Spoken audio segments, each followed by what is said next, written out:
তোমাদের প্রত্যেকে আবার আমার ইউটিউব চ্যানেলে স্বাগত। যখন আমাকে এরকম কোনো একটি অপেক্ষক এফ অফ এক্স বা y is equal to 1/2 minus cos of 3x এরকম অপেক্ষকের রেঞ্জ বা আমাকে পাল্লা নির্ণয় করতে বলবে, তখন আমরা কিভাবে এটি করব সেটি দেখার চেষ্টা করব।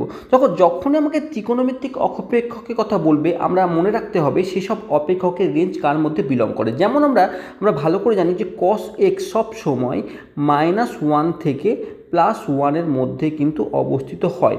আমরা এইটিকে কাজে লাগাবো। এক্ষেত্রে আমরা শুরু কোথা থেকে করব? আমরা কস অফ 3x থেকে স্টার্ট করব, কারণ কস অপেক্ষকটি কিন্তু সবসময় -1 থেকে +1 মধ্যে অবস্থিত থাকে। অ্যাঙ্গেল যাই হোক না কেন, এর মান সবসময় কস সবসময় আউটপুট হিসাবে -1 থেকে 1 মধ্যেই দিয়ে থাকে। তাহলে আমরা এই জায়গায় এলাম। এবার আমাকে যদি এই অবস্থা থেকে আমাকে এই অবস্থায় নিয়ে যেতে হয়, তাহলে আমরা দেখতে পাচ্ছি যে কসের আগে একটি -1 গুণ করতে হবে। আমরা সে কাজটি করব।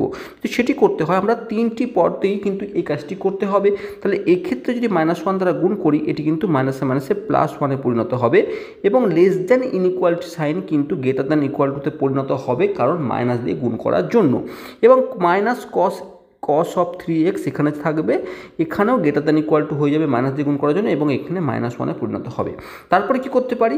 তারপর আমরা 2 যোগ করতে পারি। তাহলে আমরা 3টি পদে যদি 2 যোগ করি, তাহলে এখানে আমরা 1 + 2 অর্থাৎ 3 হবে, greater than equal two 2 minus cos of 3x greater than equal two, আমি 2 যোগ করার জন্য আমরা এখানে কিন্তু +1 পেয়ে থাকবো। এখন আমরা দেখতে পাচ্ছি আমরা 2 মাইনাস কস 3x তো এনে ফেলেছি, কিন্তু এখানে আছে 1/2 মাইনাস কস 3x। তাহলে আমরা কী করতে পারি? আমরা এর রেসিপ্রোকাল বা অনুন্নক করে নিতে পারি, আমরা উল্টো করে নিতে পারি।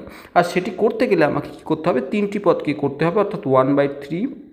এবং এই যখন কোনো একটি ফাংশনকে আমরা কোনো একটি অসমীকরণ যখন সলভ করতে গিয়ে অসমীকরণের অপারেশন করি এবং সেটি যখন উল্টে দিই, সেক্ষেত্রে কিন্তু গ্রেটার দ্যানটির পরিবর্তন লেস দ্যানে হয়ে যায়। অসমীকরণের যে চিহ্ন, ইনইকুয়ালিটির যে সাইন, সেটি পরিবর্তন হয় এই উল্টে দেওয়ার জন্য। তাহলে 1/2 মাইনাস কস অফ 3x চলে এলো, এটিও লেস দ্যান ইকুয়াল টু 1 হবে। এখন এই যে অংশটি, এটি আমরা ভালো করে ওয়াই বা ফাংশনটিকেই ধরেছি। আমরা পরে ইজিলি বলতে পারি 1/3 less than equal to y less than equal to 1। তাহলে আমরা দেখতে পাচ্ছি এই যে অপেক্ষকটির রেঞ্জ যদি সেটি কিন্তু আমরা পাচ্ছি ক্লিয়ারলি 1/3 থেকে 1 মধ্যে কিন্তু পাচ্ছি। আর এটি হচ্ছে এর অ্যান্সার।